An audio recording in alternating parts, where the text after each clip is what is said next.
Começa agora pela TV Novo Tempo, mais um programa Evidências na busca de fatos que comprovem a veracidade histórica da Bíblia Sagrada. Dentre as formas de conhecimento humano, provavelmente a matemática seja a mais complexa e a mais fascinante. Afinal, nossa realidade está cercada de números por todos os lados. Por onde quer que formos, os números nos acompanharão. Daí a dificuldade em definir matemática como ciência, sistema ou linguagem. Eu mesmo confesso que não sou matemático e tenho muita dificuldade com os números, mas isto não me impede de ser um admirador à distância desse saber tão espetacular. Aliás, há distância em termos, porque praticamente é impossível viver conscientemente a parte dos números. Afinal, desde o olhar das horas pela manhã, até o meu relacionamento com o comércio, as atividades normais do dia a dia, em todos, os números parecem me acompanhar, desde o primeiro até o último minuto do meu dia. Isto sem contar quando eles também surgem nos meus sonhos. Lembro-me agora de um aluno desencantado com as dificuldades em sala de aula, que escreveu assim a sua definição de matemática numa prova. Matemática é a ciência que testa a paciência das pessoas e acaba com elas. Eu posso jurar que, apesar das minhas dificuldades numéricas, esse aluno não fui eu.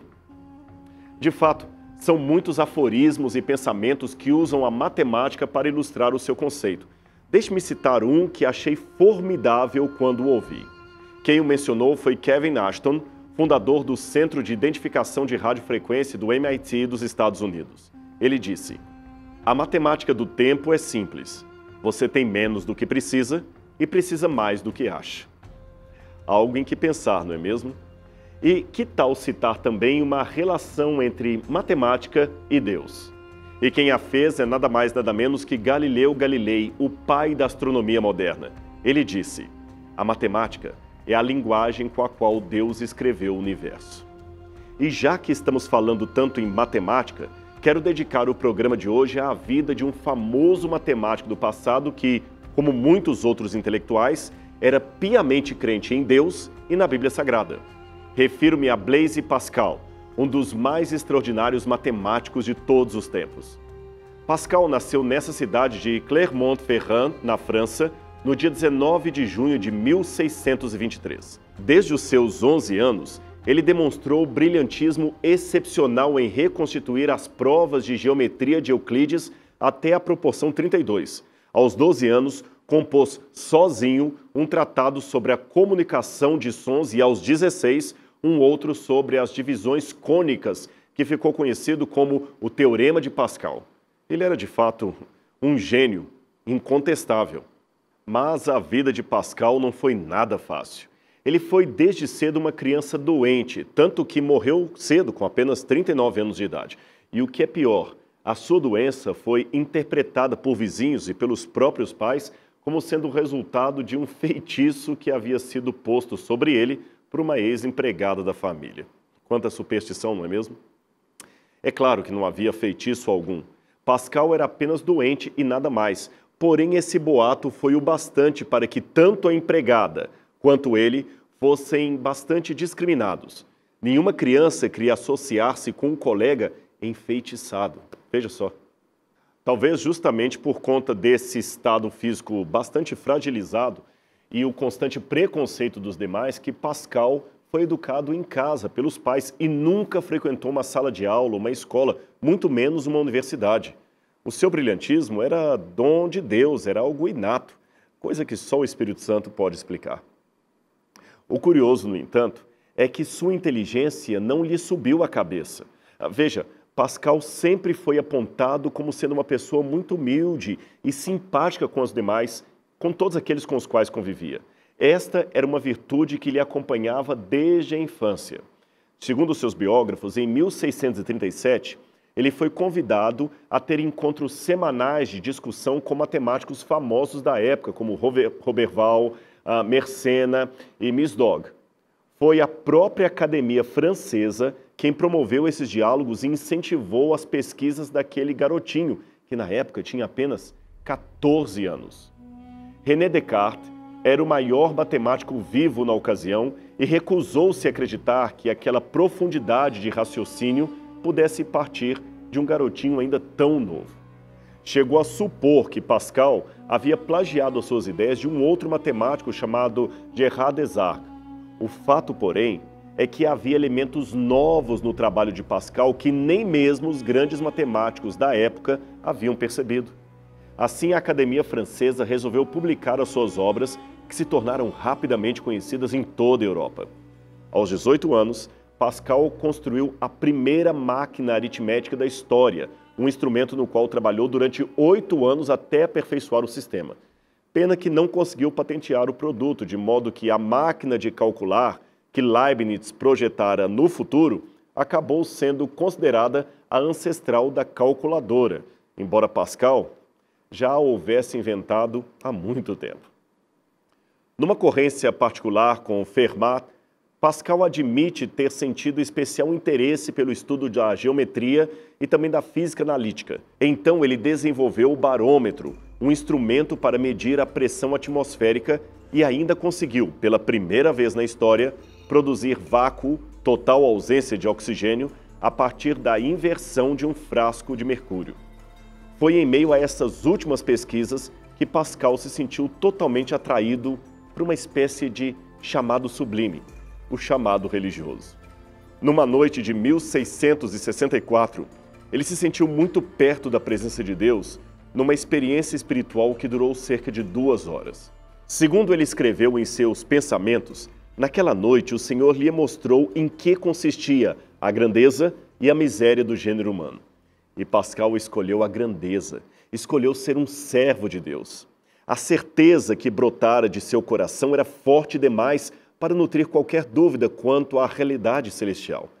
Pascal teve, é verdade, uma saúde debilitada, mas mesmo no leito de dor, ele escreveu um sublime memorial intitulado O Mistério de Jesus, onde testemunha com muita força o seu amor pelo Filho de Deus. Ele se envolveu também em trabalhos de caridade e projetou uma sofisticada forma, um sistema de transporte público para a cidade de Paris. Ele faleceu finalmente em 1662. Segundo alguns biógrafos, suas últimas palavras teriam sido: "Por favor, meu Deus, jamais me deixe sozinho." Porém, Pascal não pensava apenas em ciências. Também se importava muito com as pessoas e, por algum motivo, ele se importava mais com aqueles que não tinham a mesma convicção de fé que ele tinha. Por isto, resolveu, de certa forma, pregar de Cristo para eles, evangelizá-los. Ele conhecia vários intelectuais que há tempos haviam perdido a fé para cultuar a razão pura. Logo, aquele que tanto contribuiu para os avanços matemáticos, físicos e científicos, resolveu agora, ele mesmo, usar a sua genialidade para testemunhar para os seus companheiros acerca do Criador de todas as coisas. Certo dia, esta é uma história muito interessante, quando Pascal estava com seus amigos discutindo pensamentos e filosofia numa praça da cidade de Paris, algo aconteceu. Pascal afirmou para eles: "Aposto com vocês que, matematicamente falando, crer em Deus é mais lucrativo do que descrer nele." "Mas como?" perguntou um de seus colegas. "É simples", respondeu Pascal. "Veja, você pode, enquanto ateu, ter tudo o que um crente possui: família, saúde, cultura, princípios, etc. Enquanto ateu, você pode ainda argumentar que ninguém pode provar-lhe, para longe de qualquer questionamento, que Deus exista, correto? Logo, se você e um crente morrerem, é possível dizer que a vida de vocês terminou no empate. Tudo o que um teve, o outro também possuiu. Assim, se você estiver certo em seu ateísmo, o empate continuará, pois ambos terão o mesmo fim. Porém, se o crente estiver certo, então haverá um desempate, pois não será possível que ambos desfrutem o mesmo destino, a mesma sorte, diante do juízo de Deus." Mas espere um pouco. Temos alguns problemas filosóficos aqui. O primeiro seria o seguinte: como sabemos ou como saberemos em que Deus acreditar? A existência de milhares de deuses já foi postulada por milhares de religiões. Logo, parece que a probabilidade de escolhermos o Deus correto, caso ele exista, seria bastante pequena nesse mar de divindades que existe por aí. Além disso, se, como eu já havia dito, Deus, qualquer um deles, compreende a nossa crença e ela está equivocada, apesar de termos escolhido, teríamos escolhido o Deus errado. Ora, se Deus não nos julga com base em nossa crença equivocada por termos escolhido um Deus errado, porém com sinceridade e esforço honesto de descobrir a verdade, por que este mesmo Deus não aceitaria também um ateu sincero que, após uma busca honesta, concluiu que Deus não existe? Percebeu o dilema? Por que Deus seria piedoso com aquele que escolheu o Deus errado, mas estava sincero, e não seria piedoso com aquele que preferiu não acreditar em Deus nenhum, mas também estaria sincero? Veja, parece que não existe distinção significativa entre, de um lado, escolher com sinceridade o Deus errado, mas ao menos acreditar num deles, e do outro, não escolher o Deus errado justamente por não acreditar em nenhum deles. Em segundo lugar, o argumento da aposta de Pascal é geralmente elaborado como se não houvesse nenhum custo em se acreditar em Deus quando Deus de fato não existe, que o erro não te custou nada na vida daquele que equivocadamente acreditou.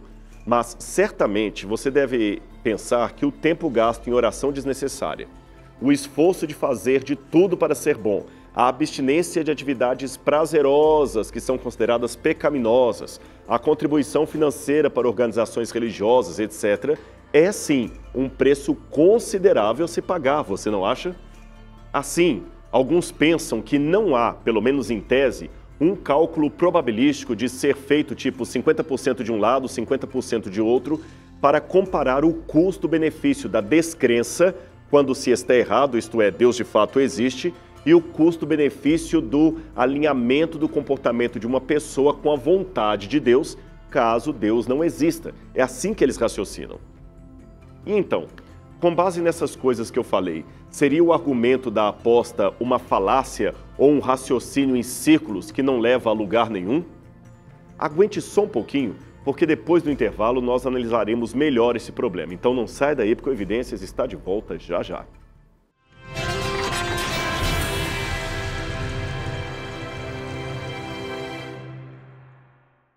No bloco anterior, estávamos avaliando ou destrinchando um pouco mais o argumento da aposta de Blaise Pascal e vendo os problemas que muitos levantam quanto à sua eficácia lógica.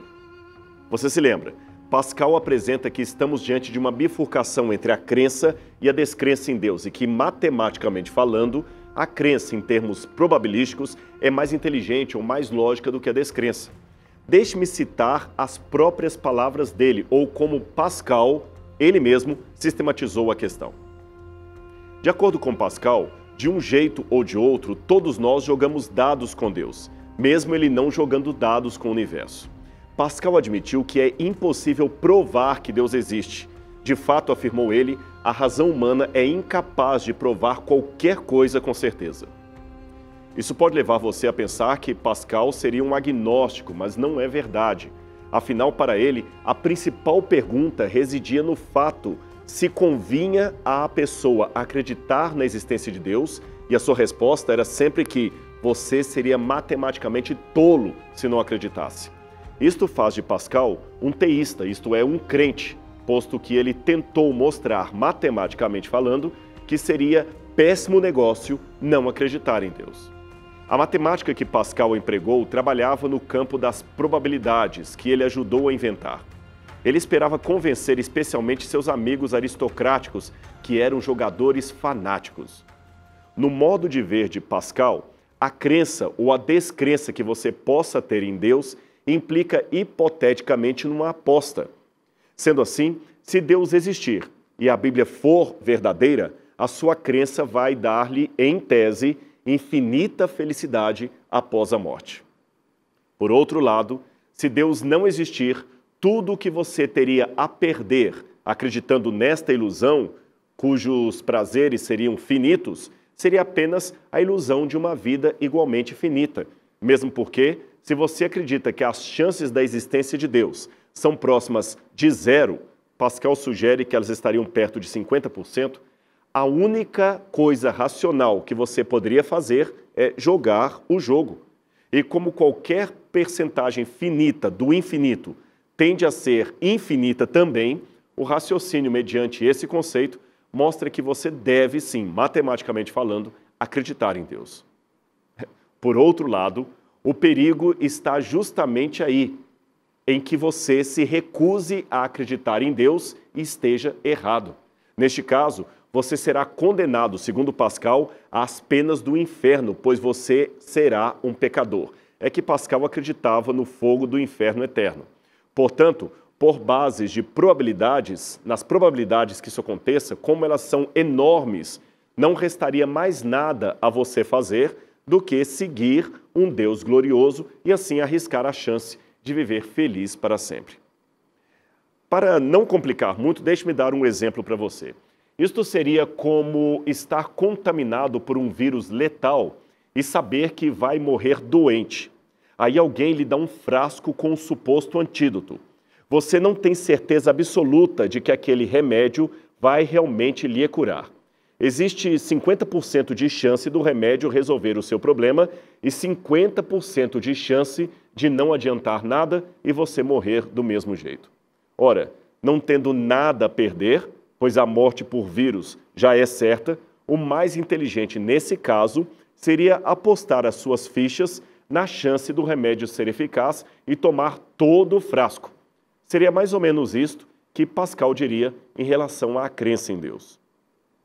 O problema, como eu falei, é que na prática a coisa não parece ser assim tão arrumadinha, 50% de um lado, 50% de outro.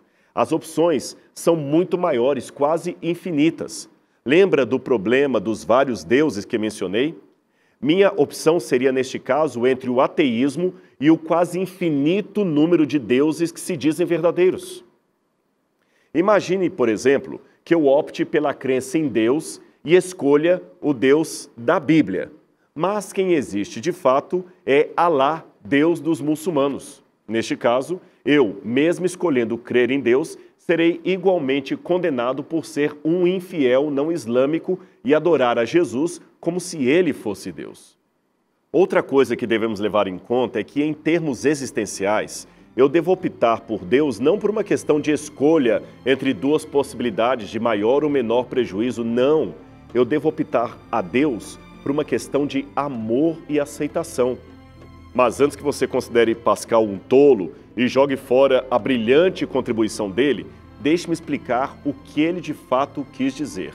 Mas para isso, preciso que você entenda um pouco um ramo da matemática chamada probabilística. Ela também é conhecida como teoria dos jogos. Essa teoria foi melhor elaborada pelos matemáticos von Neumann e John Nash. Trata-se de uma teoria que sistematiza e estuda situações estratégicas onde jogadores escolhem diferentes ações na tentativa de melhorar o seu retorno diante da competição com o oponente. Por isso, ela é muito aplicada em concorrência de mercado, por exemplo, e também é aplicada em estratégias militares e até mesmo em jogos comuns, jogos de mesa. Você se lembra? Pascal queria usar uma linguagem que atingisse seus amigos céticos, que por sua vez eram jogadores compulsivos. Pois bem, que haja muitas variantes pelo caminho, a teoria dos jogos sempre começa, via de regra, com um dilema entre duas opções. Por exemplo, imagine que você está em sua empresa e tem dúvidas sobre qual ação tomar para aumentar os seus lucros.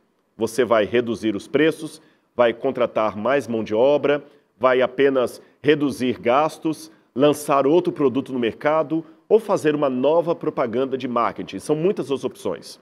Então as opções podem ser várias, mas no fundo, o que se quer é tomar uma decisão entre dois caminhos, entre ter e não ter lucro. Percebeu o processo da teoria dos jogos? Normalmente, nessa teoria dos jogos, daí o seu nome curioso, as opções primárias são chamadas de jogadores.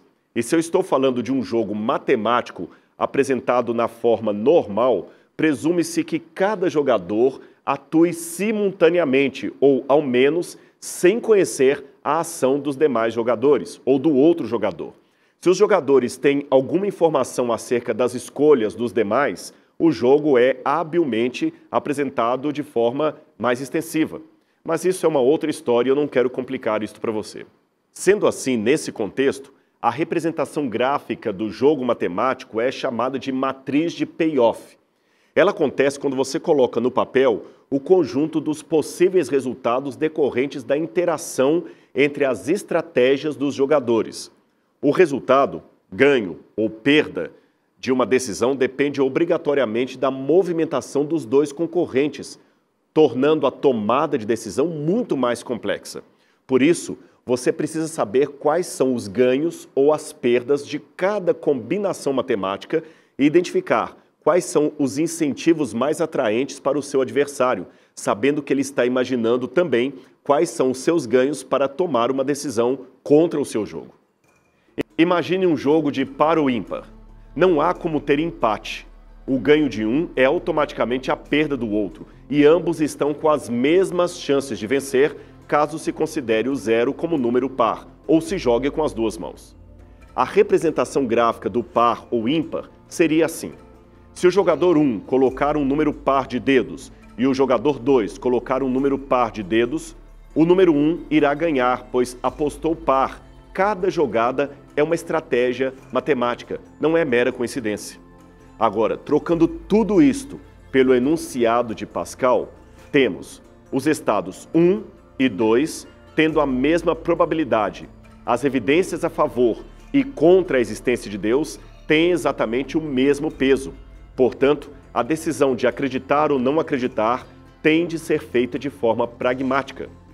Quanto à questão de optar entre ateísmo e vários deuses, devemos entender que essa argumentação matemática de Pascal é parte de um tratado apologético infelizmente inacabado que ele estava escrevendo, mas que foi interrompido devido à sua morte prematura, ou seja, embora Pascal desprezasse os argumentos filosóficos para a existência de Deus, ele abraçou com entusiasmo as evidências históricas do cristianismo, tais como, por exemplo, a evidência para a ressurreição de Cristo, que já tratamos num programa aqui na TV Novo Tempo.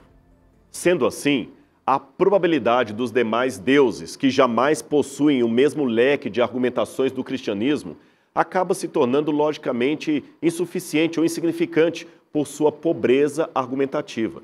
Sendo assim, num contexto de decisão teórica, somos justificados em ignorar aqueles dados cuja probabilidade é remotamente pequena de obter algum dado favorável ao seu respeito. Deste modo, eu não preciso me preocupar com a probabilidade, digamos, de que Zeus ou Odin possam de fato existir. Se a chance dessas outras divindades existirem for matematicamente desprezível, então eu estaria justificado em criar uma matriz de payoff, segundo a qual a chance da existência do Deus cristão é considerada como sendo aproximadamente 50% em relação à chance de não haver Deus nenhum. A escolha é, efetivamente, entre cristianismo e ateísmo. Os demais cálculos não valem a pena serem colocados numa equação probabilística. Percebeu o argumento? Noutras palavras, o argumento da aposta de Pascal não é um argumento autônomo. Ele faz parte de uma cadeia de argumentos teístas, principalmente do teísmo cristão, daquele visto no cristianismo. No que diz respeito às supostas perdas por se crer em Deus e, no final das contas, não existir nada além dessa vida, isto também é relativo para derrubar o argumento da aposta, porque é verdade que, crendo em Deus, e obviamente me filiando a Ele, eu evitarei uma vida de orgias, hedonismos e bebedeiras, mas também evitarei os vários males oriundos desse estilo de vida. Logo, no final das contas, comparando apenas vida por vida, não estarei, na verdade, perdendo nada de importante se viver de acordo com os preceitos do teísmo cristão. Segundo Pascal, o homem é um ser miserável, um nada do ponto de vista do infinito universo e um tudo do ponto de vista do nada. Isto é um meio termo entre o nada e o tudo. Ele é incapaz de atingir a verdade, pois a razão humana é constantemente enganada pela imaginação ou outras potências enganadoras. A sua única esperança, dizia Pascal, é Deus. Ele tem tudo a ganhar apostando na existência do Deus do cristianismo. Desta forma, conforme Pascal, os filósofos que se contentam em denunciar a miséria do homem estão enganados. O homem possui também uma grandeza, e seria somente por isto que ele reconheceria a sua miséria. É porque há uma ideia de verdade.